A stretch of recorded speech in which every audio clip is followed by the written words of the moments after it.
இனி அடுத்ததாட்டு விஜய் அண்ணா வந்து 2 தலைவர்கள கழுவி ஊத்துனாங்கல்ல. அதுல ஒண்ணு வந்து மோடி தாத்தா, இன்னொன்னு ஸ்டாலின் தாத்தா. இப்போ சிஎம்மா இருக்கிறவங்க கூட சரியா? அவங்களுமே என்ன சொன்னாங்கன்னா, நாங்க வந்து நீட் தேர்வ வந்து ரத்து பண்ணுவோம் அப்படிங்கிற மாதிரி சொல்லி மக்கள ஏமாத்தி தான் இப்ப சிஎம் சீட்ல வந்து இருக்குறாங்க. தமிழ்நாட்டு காவல்துறை அவங்கள எடுத்துக்கிட்டோம் அப்படின்னு பார்த்தீங்கன்னா, தப்பு எங்க நடக்குது? எவன் விக்கிறான்? எவன் வாங்குறான்? அப்படிங்கிற மாதிரி எல்லா விஷயமும், எல்லா டீட்டெயிலுமே அவங்களுக்கு தெரியும். பட் இருந்தாலுமே தெரிஞ்சுக்கிட்டு என்ன பண்ணுவாங்கன்னா, பேசாம இருப்பாங்க. ஹைஸ் நான் ஜொசோனா. இன்னைக்கு நம்ம இத பத்தி பார்க்க போறோம் அப்படின்னு பார்த்தீங்கன்னா, தளபதி விஜய் அண்ணா நடத்திய 2வது மாநில மாநாடு மதுரை மாவட்டத்தில் பராபத்தி பகுதியில வந்து பிரம்மாண்டமா நடத்தி முடிச்சிருந்தாங்க. சரியா? இந்த மாநாட்டுல விஜய் அண்ணா எக்கச்சக்கமான விஷயங்கள் பேசியிருந்தாங்க. பட் அதுல முக்கியமா 2 தலைவர்கள பெருமைப்படுத்தியும், 2 தலைவர்கள கழுவியும் ஊத்தியிருந்தாங்க. இப்போ அதுல நம்ம என்ன பார்க்க போறோம் அப்படின்னு பார்த்தீங்கன்னா, 2 தலைவர்கள பெருமைப்படுத்தி பேசியிருந்தாங்கல்ல, அதனுடைய உள்ளர்த்தமும் 2 தலைவர கழுவி ஊத்தியிருந்தாங்கல்ல, அதனுடைய உள்ளர்த்தமும் என்ன? இதெல்லாம் பத்தி தான் முழுக்க முழுக்க நம்ம வீடியோல பார்க்க போறோம். இந்த வீடியோக்குள்ள போறதுக்கு முன்னாடி, இந்த வீடியோ பத்தின கருத்து ஏதாவது உங்களுக்கு இருந்துச்சுன்னா கமெண்ட்ல தெரிவிங்க. ஏன்னா உங்களுடைய கமெண்ட்ட பார்த்துட்டு நாங்க நெக்ஸ்ட் வீடியோ இன்னும் பெஸ்ட்டா எடுக்கிறதுக்கு யூஸ்ஃபுல்லா இருக்கும். வாங்க வீடியோக்குள்ள போய் பார்த்து தெரிஞ்சுக்கலாம்.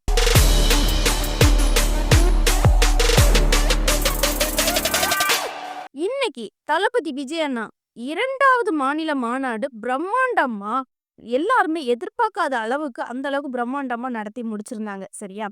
பட் இதுல 2 தலைவர்கள பெருமைப்படுத்தி பேசியிருந்தாங்க. ஃபர்ஸ்ட் விஜய் அண்ணா 2 தலைவர்கள பெருமைப்படுத்தி பேசியிருந்தாங்கல்ல, அது யார் அப்படின்னு பார்த்தீங்கன்னா, முதல்ல புரட்சித் தலைவர் எம்ஜிஆர். அடுத்தது வந்து கேப்டன் விஜயகாந்த் அவங்கள வந்து பெருமைப்படுத்தி பேசியிருந்தாங்க. அதுக்கப்புறம் வந்து விஜய் அண்ணா 2 தலைவர்கள கழுவி ஊத்திருந்தாங்கல்ல, அது யார் அப்படின்னு பார்த்தீங்கன்னா, மோடி தாத்தா அவர்களும், ஸ்டாலின் தாத்தா அவர்களையும் தான் கழுவி ஊத்திருந்தாங்க. சரி 2 தலைவர்கள விஜய் அண்ணா வந்து புகழ்ந்து பேசுனாங்கல்ல. இதனால விஜய் அண்ணாவுக்கு என்ன பெனிஃபிட் அப்படின்னு வந்து பார்த்தோம்னா, இப்போ இருக்கிற அரசியல் காலகட்டத்துல அதிமுகவுடைய கட்சி 3 கட்டமா பிரிஞ்சிருக்குது. முதல்ல எம்ஜிஆர் காலகட்டம் எடுத்துக்கிட்டோம் அப்படின்னு பார்த்தீங்கன்னா, அதிமுக கட்சி ரொம்ப ஸ்ட்ராங்கா இருந்துச்சு. அதுக்கப்புறம் அந்த கட்சிய வழி நடத்துனது யாரு அப்படின்னு பார்த்தீங்கன்னா, ஜெயலலிதா அம்மா அவங்க தான் வழி நடத்துறாங்க. அந்த டைம்லயுமே அந்த கட்சி வந்து ரொம்ப ஸ்ட்ராங்கா, பவர்ஃபுல்லா இருந்துச்சு. அவங்களுடைய தொண்டர்களையும் வழி நடத்துதலையும் எல்லாத்துலயுமே பவர்ஃபுல்லா இருந்துச்சு. அதுக்கு பிறகு ஜெயலலிதா அம்மா இறந்ததுக்கு அப்புறம் என்ன ஆச்சு அப்படின்னு பார்த்தீங்கன்னா, எந்த ஆட்சி வந்து நான் பிடிப்பேன், நான் பிடிப்பேன், எனக்கு தான் சொந்தம் அப்படிங்கிறது மாதிரி அவங்களுக்குள்ளேயே ஒரு 3 வேராட்டு சண்டை போட்டு இப்போ அது 3 கட்டமா பிரிஞ்சிருக்குது. இப்போ இதனால என்ன ஆச்சு அப்படின்னு பார்த்தீங்கன்னா, அதிமுகவுக்கு காலங்காலமா ஓட்டு போட்டு ஜெயிக்க வச்சுட்டு வருவாங்கல்ல, அந்த தொண்டர்கள் இப்ப என்ன பண்ணணும்னு தெரியாம இருக்காங்க. ஏன்னா கட்சி 3 கட்டமா பிரிஞ்சுட்டு. அவங்க எப்பவுமே திமுகவை எதிர்த்து தான் அதிமுகவுக்கு காலங்காலமா ஓட்டு போட்டுட்டு வந்தாங்க. சரியா? ஆனா அதிமுகவே 3 கட்டமா பிரிஞ்சதுனால, இப்ப அவங்க என்ன பண்ணணும்னு தெரியாம இருக்காங்க. யாருக்கு ஓட்டு போடணும்? யார ஓட்டு போட்டு ஜெயிக்க வைக்கணும்? அப்படிங்கிற மாதிரி ஒரு புதிராவே இருக்கிறாங்க. இப்ப விஜய் அண்ணா வந்து புரட்சி தலைவர் எம்ஜிஆர வந்து இப்ப பெருமைப்படுத்தி பேசுறதுனால ஒரு கட்டத்துல விஜய் அண்ணாவுக்கு இது ஒரு பெனிஃபிட் தான். ஏன் என்ன ஆகும் அப்படின்னு பார்த்தீங்கன்னா, அவங்களுடைய தொண்டர்கள் வந்து விஜய் அண்ணாவுக்கு சப்போர்ட் பண்ண வாய்ப்பு இருக்குது. இப்போ இன்னொரு பக்கமா விஜயகாந்த் ஐயா அவர்கள எடுத்துக்கிட்டோம் அப்படின்னு பார்த்தீங்கன்னா, ஒரு காலகட்டத்துல அவர் வந்து ஜெயலலிதா அம்மாவையும் எதிர்த்தும், அது மட்டும் இல்லாம கருணாநிதி தாத்தாவையும் எதிர்த்து வந்து ஒரு எதிர்க்கட்சி தலைவராட்டு ஸ்ட்ராங்கா நின்னாரு. சரியா? ஏன்னா அந்த அளவுக்கு அவருக்கு அதிகமான தொண்டர்கள் இருந்தாங்க. சப்போர்ட் பண்ணாங்க. எதனால தொண்டர்கள் அவருக்கு சப்போர்ட் பண்ணாங்க அப்படின்னு பார்த்தீங்கன்னா, அவர் உண்மையா இருப்பாருங்க. சொல்லப்போனா அவருக்கு நடிக்க தெரியாது. சரியா? எந்த ஒரு இடத்துலயுமே பிரச்சாரம் பண்ணும்போதுமே ஏதாவது கோபம் வந்துச்சுன்னா, ஓப்பனா போய் தப்புனா தப்புன்னு சொல்லிட்டு பலார்ன்னு கை வச்சு அடிச்சுருவாரு. சரியா? அவருக்கு வந்து உண்மை மட்டும் தான் இருக்கும். இப்ப ரீசென்ட்டா ஒரு 2 டேஸ்க்கு முன்னாடி கூட பார்த்திருப்போம். சீமான் அண்ணா பக்காவா நடிச்சிருந்தாங்க. ஆனா, அதே மாதிரி விஜயகாந்த் ஐயாவ எடுத்துக்கிட்டோம் அப்படின்னு பார்த்தீங்கன்னா, சுத்தமா நடிக்க தெரியாது. அவரு மனசுல பட்டத அப்படியே வந்து வெளிய காட்டிருவாரு. அந்த அளவுக்கு ஒரு ஸ்ட்ராங்கான ஒரு பவர்ஃபுல்லா இருந்தாரு. அதுக்கப்புறம் வந்து அவருக்கு மேல 2 குற்றச்சாட்டுகள் கூட இடையில வந்துச்சு அப்பப்போ. என்ன அப்படின்னு பார்த்தீங்கன்னா, இவரு வந்து பிரச்சாரத்துக்கு போகும்போது குடிச்சுக்கிட்டு பிரச்சாரம் பண்றாரு. அது மட்டும் இல்லாம திடீர்னு உங்கள தொண்டர்கள அடிக்கிறாரு. அப்படிங்கிற மாதிரி அவருக்கு மேல குற்றச்சாட்டுகள் வந்துட்டே தான் இருந்துச்சு. ஆனாலும் மக்கள் அதிகமா சப்போர்ட் பண்ணிட்டு தான் இருந்தாங்க. இருந்தாலும் அவரு அந்த கட்சிய எதனால ஸ்ட்ராங்கா கொண்டு வர முடியல அப்படின்னு பார்த்தீங்கன்னா, அவருக்கு உடல்நிலை சரியில்லாம தான் இருந்துச்சு.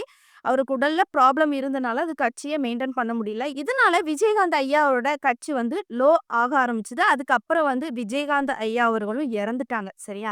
இப்போ விஜயகாந்த் ஐயா அவர்கள் இப்போ இல்ல. இல்லாதனால அவங்களுடைய கட்சி தொண்டர்கள் என்ன பண்ணணும்னு தெரியாம இருக்கிறாங்க. அவங்க என்ன நினைக்கிறாங்க, நம்ம இருந்த நல்ல மனுஷனுமே இழந்துட்டோமே! இனி நம்ம யாருக்கு ஓட்டு போட்டு ஜெயிக்க வைக்கணும்? அப்படிங்கிற ஒரு பக்கம் மனப்பான்மையில இருக்கிறாங்க. இன்னொரு பக்கம் பார்க்கும்போது, எம்ஜிஆர், ஜெயலலிதா அம்மா இல்ல. அவங்களுடைய தொண்டர்களும் என்ன நினைக்கிறாங்க, இனி கட்சி 3ஆ பிரிஞ்சுட்டு, இனி யாருக்கு ஓட்டு போட்டு ஜெயிக்க வைக்கணும்னு தெரியலையே!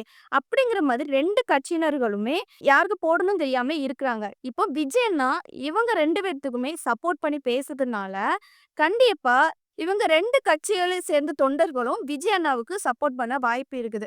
இப்ப என்ன பொறுத்தவரைக்கும் கேட்டா, கண்டிப்பா 2 கட்சியினர்களுடைய தொண்டர்களும் விஜய் அண்ணாவுக்கு சப்போர்ட் பண்ணுங்க தான் சொல்லுவேன். ஏன் அப்படின்னு பார்த்தீங்கன்னா, இதுவரைக்கும் உள்ள நல்ல தலைவர்கள நம்ம இழந்துட்டோம். இனியாவது ஒரு நல்ல தலைவர வர வச்சு, அவங்களுக்கு ஓட்டு போட்டு ஜெயிக்க வைப்போம். கண்டிப்பா நல்லது நடக்கும் நம்ம நெனைப்போம். கண்டிப்பா நல்லது நடக்கும். விஜய் அண்ணா அத நடத்தி காட்டுவாங்க. இனி அடுத்ததாட்டு விஜய் அண்ணா 2 தலைவர்கள கழுவி ஊத்துனாங்கல்ல. அதுல ஒண்ணு மோடி தாத்தா, இன்னொன்னு ஸ்டாலின் தாத்தா. ஃபர்ஸ்ட் நம்ம மோடி தாத்தாவ எடுத்துக்கிட்டோம் அப்படின்னு பார்த்தீங்கன்னா, மோடி தாத்தாவ பத்தி நெறைய விஷயங்கள் பேசியிருந்தாங்க. பட் நமக்கு அது தேவையில்ல. என்ன தேவை அப்படின்னு பார்த்தீங்கன்னா, அவங்க ஒண்ணு நடத்தணும்னு சொல்லிட்டு ஒரு கோரிக்கை வச்சாங்க. ஃபர்ஸ்ட் கோரிக்கை என்ன அப்படின்னு பார்த்தீங்கன்னா, விஜய் என்ன சொல்றாங்க, இதுவரைக்குமே தமிழ்நாட்டுல உள்ள மீனவர்கள் 800க்கும் மேற்பட்டவங்க கச்சத்தீவுக்கு அருகே மீன் பிடிக்க போகும்போது, இலங்கை கடற்கரையினர்கள் என்ன பண்றாங்கன்னா, இவங்கள தாக்கி அழிக்கப்பட்டிருக்காங்க. சரியா?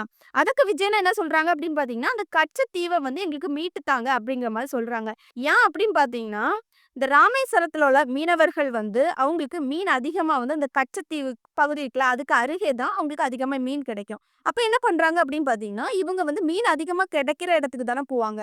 அங்க போய் பிடிக்க போகும்போது, இந்த மாதிரி இலங்கை கடற்கரையினர்கள் புடிச்சுருவாங்க. புடிச்சது மட்டும் இல்லாம அவங்களுடைய வலைய வெட்டி விடுறது, நெறைய கொடுமைகள்லாம் படுத்தியிருக்காங்க. சரியா? இதுக்கு மோடி தாத்தா கண்டிப்பா ஆக்ஷன் எடுத்து தானே தீரணும். இல்லன்னா, கண்டிப்பா அந்த கச்சத்தீவ மொத்தமா புடுங்கி நம்ம தமிழ்நாட்டுக்கு தரணும். அதுக்கு ஆக்ஷன் எடுக்க மாட்றாங்க. அடுத்த கோரிக்கை என்ன அப்படின்னு பார்த்தீங்கன்னா, நீட் தேர்வ ரத்து பண்ணுங்க மோடி தாத்தா அப்படிங்கிற மாதிரி சொல்லியிருந்தாங்க. சரியா? இப்போ ஏன் அப்படின்னு பார்த்தீங்கன்னா, நீட் தேர்வுனால நெறைய மாணவ, மாணவிகள் இறந்துட்டே இருக்கிறாங்க. சரியா? நீட் தேர்வுல ஃபெயில் ஆயிட்டோம் அப்படின்னாலே அவங்க உடனே சூசைட் அட்டெம்ப்ட் பண்றாங்க. இது தமிழ்நாட்டுல நெறைய நடந்துட்டு தான் இருக்குது. சரியா? அது மட்டும் இல்லாம, ஏற்கனவே இப்போ சிஎம்மா இருக்கிறவங்க கூட சரியா? அவங்களுமே என்ன சொன்னாங்கன்னா, நாங்க நீட் தேர்வ ரத்து பண்ணுவோம் அப்படிங்கிற மாதிரி சொல்லி மக்களை ஏமாத்தி தான் இப்ப சிஎம் சீட்ல இருக்கிறாங்க. ஆனா அவங்க வந்ததுக்கு அப்புறத்துலருந்து நீட் தேர்வ பத்தி எதுவுமே பேசல. ஆக்ஷன் எடுத்தது மாதிரி தெரியல. இதுக்கு தான் தளபதி விஜயன் என்ன சொல்றாங்க அப்படின்னு பார்த்தீங்கன்னா, மோடி தாத்தா அவங்கள்ட்ட நீட் தேர்வ ரத்து பண்ணுங்க. அது வேண்டாம். நெறைய மாணவ, மாணவிகள் இறந்துட்டு வராங்க. அப்படிங்கிற மாதிரி அவங்களுடைய கோரிக்கை வைக்கிறாங்க. அடுத்ததாட்டு தளபதி விஜய் அண்ணா ஸ்டாலின் தாத்தாவ கழுவி ஊத்திருந்தாங்க. அப்படி என்ன சொல்லி பேசியிருந்தாங்க அப்படின்னு பார்த்தீங்கன்னா, முதல்ல ஃபர்ஸ்ட் ஒன் என்ன சொல்லி தொடங்குனாங்க அப்படின்னு பார்த்தீங்கன்னா, பாஜகவும் டிஎம்கேவும் வெளிய அடிச்சுக்கிடுறாங்க. உள்ளுக்குள்ள ஒண்ணா தான் இருக்கிறாங்க அப்படிங்கிற மாரி சொல்லியிருந்தாங்க. அது உண்மதாங்க. வெளிய அடிச்சுக்கிடுறாங்க. உள்ள ஒண்ணுக்குள்ள தான் ஒண்ணா இருக்கிறாங்க. சரியா? 2வது என்ன சொல்லியிருந்தாங்க அப்படின்னு பார்த்தீங்கன்னா, டாஸ்மார்க் 1000 கோடி ஊழல் பத்தி பேசியிருந்தாங்க. அது டைரக்ட்டா சொல்லியிருந்தாங்க. அதாவது சிஎம் அவர்களே, நீங்க 1000 கோடி ஊழல் ரைடு வந்தாச்சுன்னா, உடனே என்ன பண்றீங்க? டெல்லில மீட்டிங் போடுறீங்க. மீட்டிங் போட்டதுக்கு அப்புறம் அத பத்தி சொல்வீங்க அப்படின்னு பார்த்தீங்கன்னா, அது அதுக்கப்புறம் அந்த டாஸ்மார்க் பத்தியே பேசாம, அந்த ஊழல் பத்தியே பேசாம அப்படியே போயிருது. அது மட்டும் இல்லாம நெறைய விஷயங்கள் இந்த மாதிரி அ வ மறைமுகமா இருக்குது அப்படிங்கிற மாதிரி சொல்லியிருந்தாங்க. பட் இது என்ன பொறுத்தவரைக்கும் அப்படின்னு பார்த்தீங்கன்னா, இது உண்மதான். ஏன்னா, டாஸ்மார்க்ல 1000 கோடி ஊழல் நடந்துச்சு.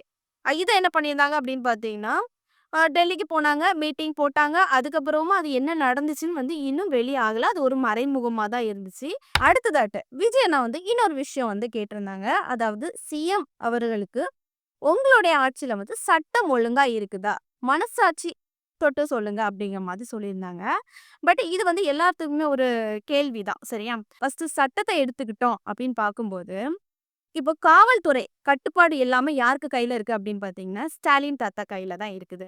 அப்போ அவங்க கண்ட்ரோல்ல இருக்கிறதுனால, காவல்துறைகள வச்சு எவ்வளவோ விஷயங்கள பண்ணலாம். சரியா? நெறைய பண்ணலாம். தப்பே பண்ணாத அளவுக்கு நெறைய பண்ணலாம். இப்போ உதாரணத்துக்கு உங்களுக்கு சொல்லணும் அப்படின்னு பார்த்தீங்கன்னா, ஃபாரின் சைடு எடுத்துக்கிட்டோம் அப்படின்னு பார்த்தீங்கன்னா, அங்க காவல்துறைகள் எப்படி செயல்படும்னா, ஊருக்கு 2 காவலர்கள் இருப்பாங்க. சரியா?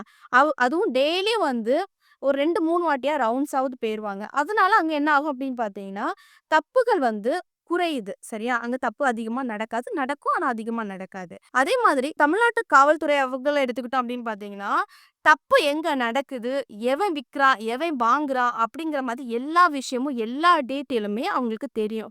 பட் இருந்தாலுமே தெரிஞ்சுக்கிட்டு என்ன பண்ணுவாங்கன்னா, பேசாம இருப்பாங்க. இதனால என்ன ஆகுது அப்படின்னு பார்த்தீங்கன்னா, நெறைய தப்புகள் வந்து நடக்குது. இப்போ அடுத்ததாட்டு பெண்களுக்கு பாதுகாப்பு இல்ல.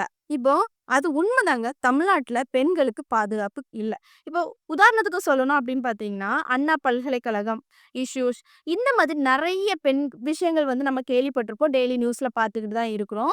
ஆனா, இந்த ஆட்சியில வந்து அது நடந்துட்டு தான் இருக்குது. சரியா? இது சட்டம் ஒழுங்கா இருந்துச்சு அப்படின்னு பார்த்தீங்கன்னா, பெண்களுக்கு பாதுகாப்பு இருந்திருக்கும். பட் பெண்களுக்கு பாதுகாப்பு இல்ல. அடுத்ததாட்டு அது மட்டும் இல்லாம, பெண்கள் வந்து இப்போ ஸ்கூலுக்கு போறது, வேலைக்கு போறது, ஏதாவது கடைக்கு போறதுக்குனாலுமே பயப்படுறாங்க. ஏதாவது பிரச்சனை வந்துருமோ அப்படிங்கிற மாதிரி பயந்து பயந்து போறாங்க. அது மட்டும் இல்லாம பெண்கள் வந்து கழுத்துல நகை வந்து அணிஞ்சுட்டு போறாங்க அப்படின்னு பார்த்தீங்கன்னா, உடனே பைக்ல வராங்க, புடிங்கி எடுத்துட்டு போறாங்க. தாலி அறுப்பு இந்த மாதிரி நெறைய விஷயங்கள் நடந்துட்டு இருக்குது. இப்படி நெறைய செயல்கள் வந்து நடந்துட்டு தான் இருக்குது. அதனால முக்கியமா பெண்களுக்கு பாதுகாப்பு இல்ல. அடுத்ததாட்டு இன்னொரு விஷயம் என்ன அப்படின்னு பார்த்தீங்கன்னா, இயற்கை பேரழிவு ஆயிட்டு இருக்குது. சரியா? அது உங்களுக்கு புரியும்படி சொல்லணும் அப்படின்னு பார்த்தீங்கன்னா, இயற்கை எப்படி அழியுது அப்படின்னு பார்க்கும்போது, இப்போ ஒரு லேண்ட் எடுத்துக்கிட்டோம் அப்படின்னா, அந்த லேண்ட்ல வயல்வெளி தான் இருக்கும். சரியா? ஆனா இவங்களுடைய ஆட்சி வந்ததுக்கு அப்புறம் வந்து, அந்த வயல்வெளி லேண்ட என்ன பண்றாங்கன்னா, பத்திர ஆபீஸ்ல போய் கமிஷன் குடுக்குறாங்க. கமிஷன் குடுத்ததுக்கு அப்புறம் வந்து, இது இந்த இடத்துல வந்து எங்களுக்கு வீடு கட்டுறது மாதிரி எங்களுக்கு மாத்தி தாங்க. இது வயல்வெளி அப்படி சொல்லி காட்டாதீங்க அப்படிங்கிற மாதிரி அவங்க கமிஷன் குடுக்கும்போது என்ன பண்றாங்கன்னா, அதே மாதிரி அவங்களும் சைன் போட்டு குடுத்துறாங்க. அங்க வீடு கட்டுறாங்க. இப்படி என்ன ஆகுது அப்படின்னு பார்த்தீங்கன்னா, ஒவ்வொரு இயற்கை வளங்கள் வந்து அழிஞ்சுகிட்டே வருது. சரியா? அது மட்டும் இல்லாம, இந்த ஆட்சியில வந்து பத்திரம் போடுறாங்க அப்படின்னு பார்த்தீங்கன்னா, எக்கச்சக்கமான பைசா வாங்குறாங்க. இதுவும் ஒரு வகையான ஊழல் மாதிரி தான். இந்த மாதிரி ஸ்டாலின் தாத்தா ஆட்சியில வந்து நடந்துட்டு தான் இருக்குது. இத குறித்து விஜய் அண்ணா வந்து இன்னைக்கு ஓப்பனா கழுவி ஊத்திருந்தாங்க. சரியா? இப்போ என்ன பொறுத்தவரைக்கும் என்ன அப்படின்னு பார்த்தீங்கன்னா, தளபதி விஜய் அண்ணா இன்னைக்கு வந்து இந்த 2வது மாநில மாநாட்டுல வந்து நீட்டா 2 தலைவர்களை பெருமைப்படுத்தியும், 2 தலைவர்களையும் கழுவி ஊத்திருந்தாங்க. இது எல்லாமே 100% உண்மதான். சரியா? கழுவி ஊத்துனது எல்லாமே வந்து உண்மதான். இப்போ நான் என்ன சொல்லுவேன் அப்படின்னு பார்த்தீங்கன்னா, மக்களாகிய உங்ககிட்ட 2026ல தளபதி விஜய் அண்ணாவுக்கு சப்போர்ட் பண்ணுங்கன்னு தான் சொல்லுவேன். ஏன்னா, இனி உள்ள ஆட்சிகள் வந்து மாறணும். பெண்களுக்கு வந்து நன்மை கிடைக்கணும். பெண்களுக்கு பாதுகாப்பு கிடைக்கணும். முக்கியமா சட்டம் ஒழுங்கா இருக்கணும். இது எல்லாமே மாறணும் அப்படின்னு பார்த்தீங்கன்னா, நம்ம கண்டிப்பா தளபதி விஜய் அண்ணாவுக்கு ஓட்டு போடணும்னு தான் சொல்லுவேன். வெற்றி நிச்சயமா வந்து தளபதி விஜய் அண்ணாவுக்கு கிடைக்கணும். இனி உள்ள ஆட்சியாவது மாறணும் அப்படின்னு வந்து நெனச்சு நம்ம வந்து ஓட்டு போடுவோம். ஒரு நல்ல தலைவராட்டு தேர்ந்தெடுப்போம். நம்ம மனசாட்சி படி வந்து நடப்போம். சரியா? இந்த வீடியோ உங்களுக்கு பிடிச்சிருந்தா லைக் அண்ட் கமெண்ட் பண்ணுங்க அண்ட் சப்ஸ்கிரைப் பண்ணுங்க. நெக்ஸ்ட் வீடியோல சந்திக்கிறேன். பாய்.